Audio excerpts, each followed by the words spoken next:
A'udzubillahi minasyaitonirrajim. Bismillahirrahmanirrahim. Assalamualaikum warahmatullahi wabarakatuh. Alhamdulillahilladzi arsala rasulahu bil huda wa dinil haqq liyudhhirahu 'ala ad-dini kullih walau karihal kafirun walau karihal musyrikun walau karihal munafiqun. Alhamdulillahilladzi hadana li hadza wa ma kunna linahtadiya laula an hadanallah. وأصلي ونسلم على رسوله الكريم صلوات الله وسلامه عليه وعلى آله وأصحابه ومن دعا بدعوته إلى يوم الدين.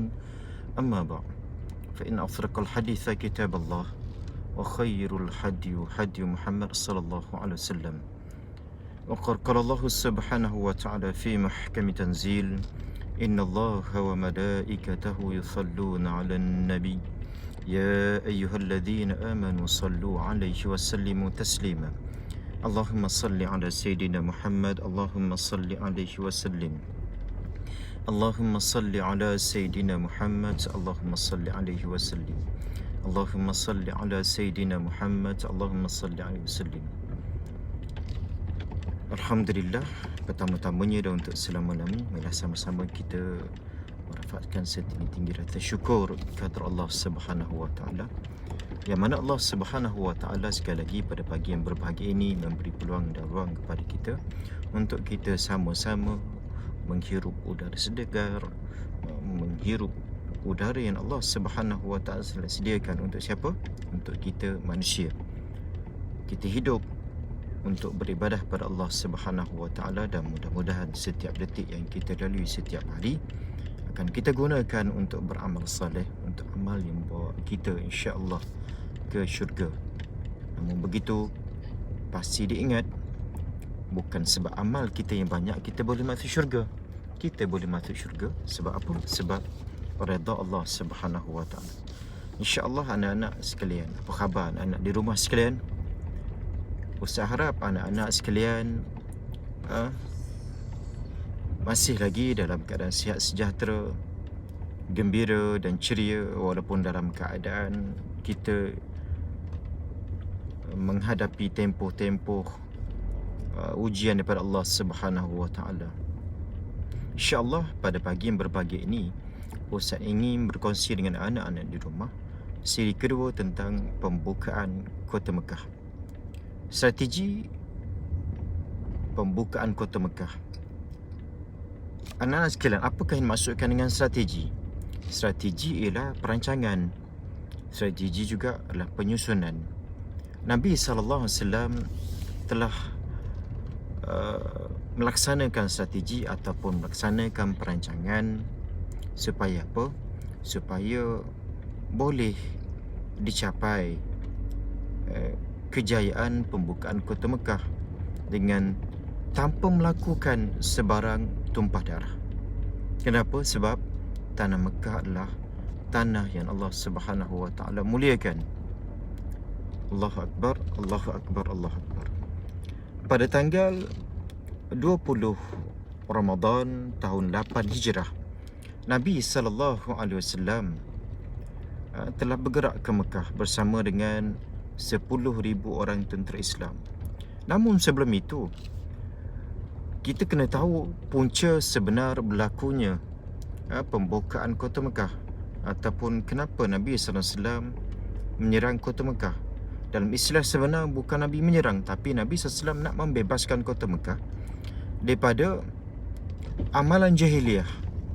Amalan jahiliah yang telah bertapak di Kota Mekah beribu-ribu tahun lamanya.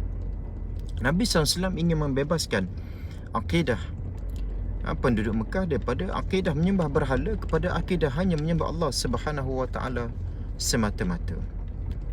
Sebelum kejadian pembukaan Kota Mekah, Bani Bakr yang disokong oleh pihak pentadbiran Quraisy telah menyerang Bani Khuza'ah, yang mana Bani Khuza'ah ini bekerjasama dengan pihak Nabi SAW, iaitu Muslimin Madinah. Apabila gecatan senjata yang sepatutnya berlangsung 10 tahun telah dicabul oleh pihak yang disokong oleh Quraisy, maka Nabi SAW telah memberi isyarat supaya pematuhan gencatan senjata tadi dilakukan. 3 syarat utama yang diberikan oleh Nabi SAW kepada pihak pentadbiran Quraisy di Mekah agar yang pertama, syarat yang pertama ialah pihak pentadbiran Mekah mesti mengarahkan Bani Bakr membayar pampasan terhadap mangsa yang dizalimi oleh pihak Bani Bakr, di mana Bani Bakr menyerang Bani Khuza'ah dan membunuh warga Bani Khuza'ah. Itu yang pertama. Yang kedua, Nabi SAW adik-adik telah memberi syarat yang kedua, iaitu mengutuk kezaliman, meminta pihak Quraisy mengutuk kezaliman yang telah dilakukan oleh Bani Bakr. Namun begitu, pihak Mekah tidak bersetuju dengan 2 syarat yang pertama.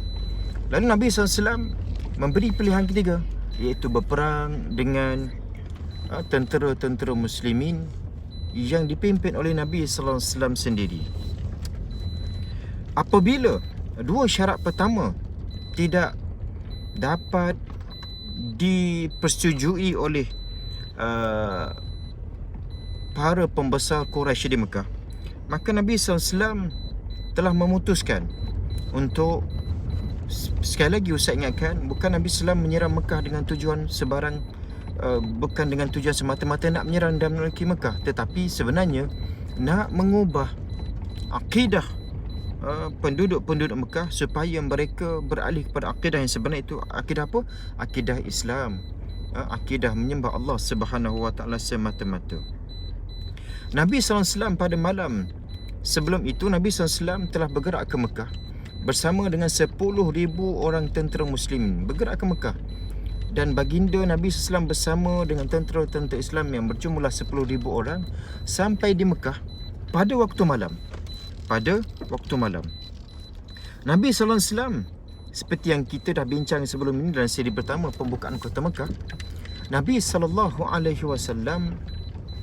telah mengarahkan supaya setiap kem yang didirikan oleh tentera-tentera muslim pada malam tersebut, mereka mesti menyalakan umum api yang besar, yang mana kem-kem tadi mengelilingi kota Mekah. Seperti mana yang adik-adik tahu, kota Mekah dikelilingi oleh banjaran bukit-bukit yang tinggi. Apabila nyalaan api yang marak yang dinyalakan, maka di luar sana kedapatan cahaya yang menerangi setiap incir pinggir kota Mekah, yang menyebabkan lahirnya kegerunan, ketakutan kepada penduduk-penduduk Mekah, termasuklah tentera-tentera mereka, yang pada tanggapan awal mereka dapat menewaskan tentera Islam, tentera muslimin dipimpin oleh Nabi SAW dengan mudah. Namun begitu sangka mereka meleset.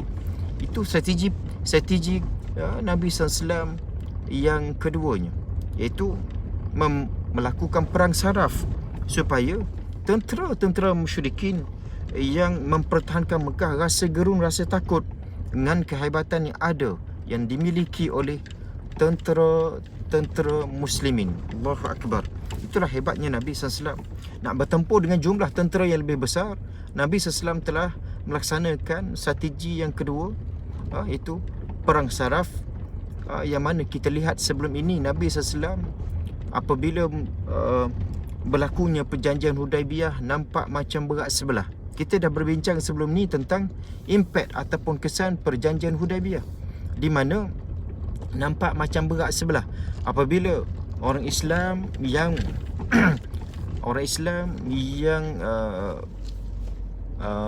meninggalkan Madinah dan menuju ke kota Mekah, di mana Nabi SAW tidak ada hak untuk memanggil semula orang Islam yang daripada Madinah pergi ke kota Mekah untuk panggil balik ke Madinah. Manakala orang Quraisy yang pergi ke Madinah, Nabi SAW diberi syarat untuk mengarahkan orang Islam tadi, penduduk Mekah tadi wajib patuh dan kembali semula ke Mekah. Ini tak berlaku. Daripada informer inilah, daripada pemberi maklumat ini yang asalnya penduduk Mekah, asalnya penduduk Madinah telah pergi ke Mekah, maka Nabi SAW dengan syarat Nabi SAW tidak perlu memulangkan di mana syaratnya pembesar-pembesar Mekah, pemuka-pemuka Mekah tak perlu nak mengembalikan penduduk Madinah, asal penduduk Madinah untuk dikembali kepada Nabi SAW. Baiklah adik-adik, anak-anak sekalian, Nabi SAW apabila sampai ke kota Mekah, Nabi SAW membentuk Nabi SAW mempunyai unit tentera elit yang pakar dalam bidang ketenteraan yang diketuai oleh Khalid bin Al-Walid. Hebatnya Khalid Al-Walid menyusun perancangan strategi, membentuk 4 ketombokan tentera elit yang mana mereka ni amat mahir dengan sudut-sudut struktur tanah, struktur muka bumi yang ada di kota Mekah. Sebab apa? Sebab Khalid Al-Walid pun asalnya daripada kota Mekah. Seperti mana yang kita belajar sebenarnya tentang perang Badar. Kita juga belajar tentang perang Uhud. Kehebatan Khalid Al-Walid memang tidak dapat disangka. Di mana Khalid bin Al-Walid telah menghancurkan ketombokan tentera Quraisy yang berlokasi di Al-Lata, di mana tentera Quraisy ni disusun mengikut tempat-tempat sembahan berhala mereka. Al-Lata, Al-Manaf pula, Al-Manaf, Al-Lata, Al-Manaf, Al-Uzza dan As-Suwa. Manakala Sayyidina Amr bin As pula telah menghancurkan As-Suwa. Suwa ni adik-adik adalah sembahan berhala yang telah diwarisi semenjak zaman Nabi Nuh. Apabila Nabi Nuh AS meninggal dunia, wafat, maka sebahagian daripada umat Nabi Nuh telah menyembah As-Suwa. Okey, yang berada di Huzail. Manakala Sayyidina Sa'ad bin Ibn Zaid pula pergi dan menghancurkan ketombokan, menewaskan ketombokan tentera Quraisy yang menjaga Al-Manaf. Semua berhala tadi dimusnahkan oleh sahabat-sahabat Nabi, penglima angkatan tentera Nabi sallallahu alaihi wasallam. Manakala setelah kesemua ketombokan tentera yang mengawal Makkahul Mukarramah tewas, Nabi sallallahu alaihi wasallam masuk ke kota Mekah dengan keadaan aman, tidak ditentang oleh tidak ada sebarang tentera yang mampu lagi nak menghalang kemarahan Nabi SAW bersama sahabat-sahabat baginda sallallahu alaihi wasallam. Apabila Nabi SAW masuk ke kota Mekah, Nabi SAW masuk ke kota Mekah dan Nabi SAW telah menghancurkan 360 buah berhala yang selama ini disembah oleh penduduk Mekah yang masih lagi kekal dengan agama jahiliah mereka. Allahu Akbar. Baiklah, apabila Nabi SAW masuk ke kota Mekah, Nabi SAW telah bersabda, barang siapa yang mencari keamanan dan masuk ke rumah Abi Sufyan, maka mereka akan selamat. Barang siapa yang masuk bersembunyi di Masjidil Haram, maka mereka akan selamat. Okey, untuk makluman adik-adik sekalian, 2 orang sahabat Nabi yang baru memeluk Islam itu, Abu Sufyan dan Al-Abbas bin Abdul Muttalib, masuk Islam sebelum Rasulullah SAW menyerang kota Mekah. Maksudnya apa, adik-adik? Mereka telah beriman sebelum berimannya penduduk kota Mekah semasa berlakunya pembukaan Fathul Makkah. Mereka masuk Islam terlebih dahulu. So, Abu Sufyan dan Al-Abbas juga merupakan informer Nabi SAW sebelum Nabi SAW menyerang ataupun melakukan ibadah pembukaan kota Mekah. Apabila Nabi SAW masuk ke kota Mekah, Nabi SAW membersihkan Masjidil Haram daripada 306 buah berhala. Seperti mana saya sebut sebelum ni, 360 berhala tadi disembah oleh penduduk Mekah yang masa tu masih lagi mengamalkan amalan jahiliah itu, menyembah berhala yang diwarisi daripada datuk nenek moyang mereka. Adik-adik sekalian, apabila Nabi SAW masuk ke kota Mekah, Nabi SAW tidak tidak menumpahkan sebarang darah. Maksudnya tidak ada manusia yang terbunuh kecuali 4 orang yang memang degil sangat, terlalu keras hati dan ego. Itu Ibn Khattal, 2 orang penyanyi upah Ibn Khattal, dan seorang lagi yang dibunuh. Kenapa? Sebab mereka terlalu ego dan sombong dengan apa yang dibawa oleh Nabi SAW.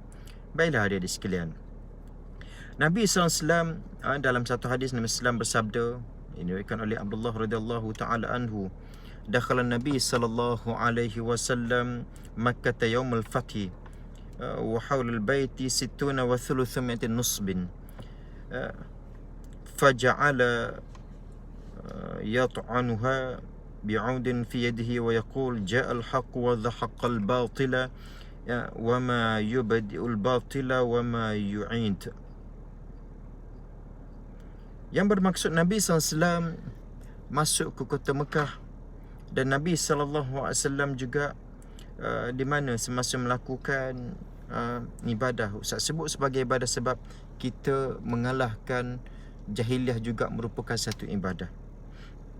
Nabi SAW masuk ke kota Mekah, dia dapati di sekeliling Kaabah tadi ada 360 buah berhala.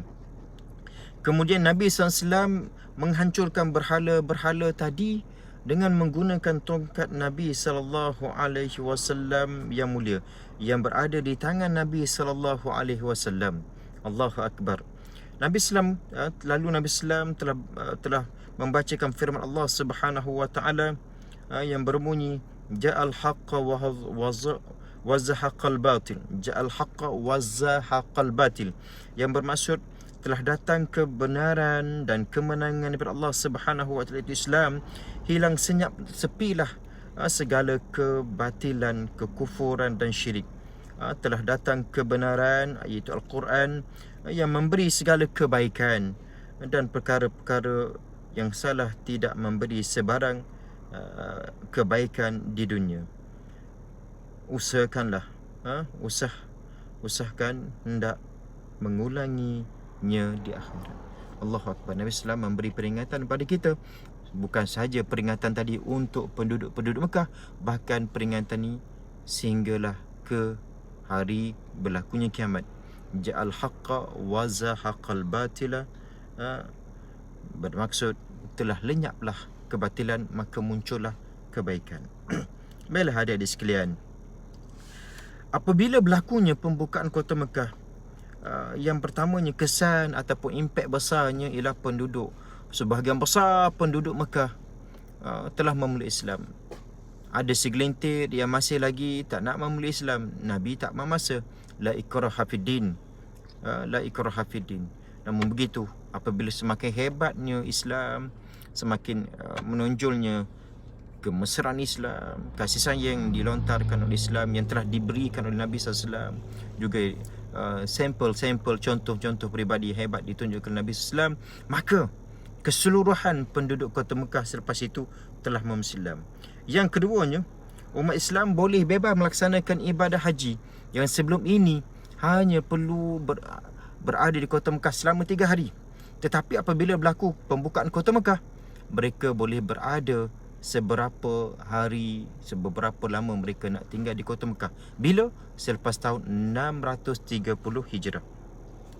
Dan yang ketiganya, kesan yang ketiganya, Islam semakin dipandang tinggi, bukan setakat oleh penduduk-penduduk Hijaz ataupun tanah Arab, bahkan juga Islam dipandang tinggi oleh kerajaan-kerajaan unggul pada masa tersebut. Contohnya kerajaan Rom yang terletak di Itali, dan juga kerajaan Parsi yang terletak di Iran. Yang keempatnya, janji Allah Subhanahu wa taala adalah benar, sebagaimana Allah Subhanahu wa taala sebut dalam surah An-Nasr, idza jaa nasrullahi wal fath wa ra'aitan nas yadkhuluna fi dinillahi afwaja fasabbih bihamdi rabbika wastaghfirhu innahu kana tawwaba. Allah Subhanahu wa taala juga memberi kemenangan pada siapa yang ingin menjadi lebih baik, yang beriman kepada Allah Subhanahu wa taala. Kita jangan ingat bila mereka tu baik, kita jangan ingat dan kita jangan letakkan label bila orang kafir lebih baik daripada Islam. Tidak. Selagi mana mereka tak beriman pada Allah, baik macam mana sekalipun mereka tetap tidak dinilai oleh Allah Subhanahu Wa Taala, walaupun kebaikan mereka pada tanggapan kita lebih baik daripada orang Islam. Sebab selagi mana akidah mereka bukan akidah Islam, maka Allah Subhanahu Wa Taala tidak menganggap amal mereka itu amalan yang baik. Baiklah adik-adik sekalian, seperti mana yang kita bincang sebelum ni, dua orang sahabat Nabi yang memeluk Islam lebih awal, Ibnu Abbas, Al-Abbas bin Abdul Muttalib, bapa saudara Nabi SAW, dan juga Abu Sufyan, merupakan juga keturunan Nabi SAW. Ada sangkut paut dengan ada pertali persaudaraan dengan Nabi SAW. Abu Sufyan merupakan pembesar kota Mekah. Baiklah adik-adik sekalian, dua-dua orang sahabat ni tuan-tuan, adik-adik sekalian, merupakan pendukung kuat kepada ajaran Islam yang berkembang pesat di kota Mekah. Allahu Akbar. Ya, tuan-tuan, adik-adik sekalian, betapa hebatnya dakwah dijalankan oleh Nabi SAW, sehingga kan masa tersebut kita dapati kehebatan Islam bukan setakat berlaku di tanah Hijaz, bahkan selepas itu apabila Nabi SAW wafat, kehebatan Islam diperluaskan, disebarluaskan, sebagaimana Allah Subhanahu Wa Taala berfirman dalam surah Rum, Alif Lam Mim Ra, ghulibatir Rum fi adnal ard. Allah dah sebut awal-awal tadi tentang tewasnya tentera Rom, dan ini dibuktikan pada zaman Sayyidina Umar radhiyallahu taala anhu. Baiklah adik-adik sekalian, Ustaz rasa cukup sekadar ni untuk pagi ini. InsyaAllah kita akan jumpa lagi pada siri akan datang dalam tajuk yang lebih menarik, insya-Allah. Wallahu a'lam bisawab. Sebelum tu kita sama-sama baca doa, mudah-mudahan kita selamat dunia dan selamat di akhirat, insya-Allah. A'udzubillahi minasyaitonirrajim. Bismillahirrahmanirrahim. Alhamdulillahirabbil alamin. Wassalatu wassalamu ala asyrafil anbiya'il mursalin wa ala alihi washabbihi ajma'in. Alhamdulillahilladzi hadana li hadza wa ma kunna linahtadiya laula an hadanallah. A'udzubillahi minasyaitonirrajim. Bismillahirrahmanirrahim. Allahumma inna na'udzubika minal barasi wal jununi wal juzami was sayyi'il asqam. Allahumma inna na'udzubika minal barasi wal jununi wal juzami was sayyi'il asqam. Allahumma inna na'udzubika minal barasi wal jununi wal juzami was sayyi'il asqam. Allahumma ya dafi'ul bala'i rahman, ya dafi'ul bala'i rahim, irfa'na kulla bala'i dunya wa bala'i al-akhirah, min adzabi dunya wa adzabi al-akhirah, wa min syarri dunya wa syarri al-akhirah, wa ma yanzilu minas sama' وما يطير في الهواء وما يخرج من الأرض. اللهم فقهنا في الدين وعلمنا التأويل. اللهم فقهنا في الدين وعلمنا التأويل. اللهم فقهنا في الدين صلى الله على سيدنا محمد وعلى آله وصحبه وبارك وسلم. وآخر دعوانا الحمد لله رب العالمين. InsyaAllah anak-anak duduk elok-elok kat rumah, belajar, gunakan masa yang terluang ni untuk kebaikan dunia dan akhirat, insyaAllah. Assalamualaikum warahmatullahi wabarakatuh.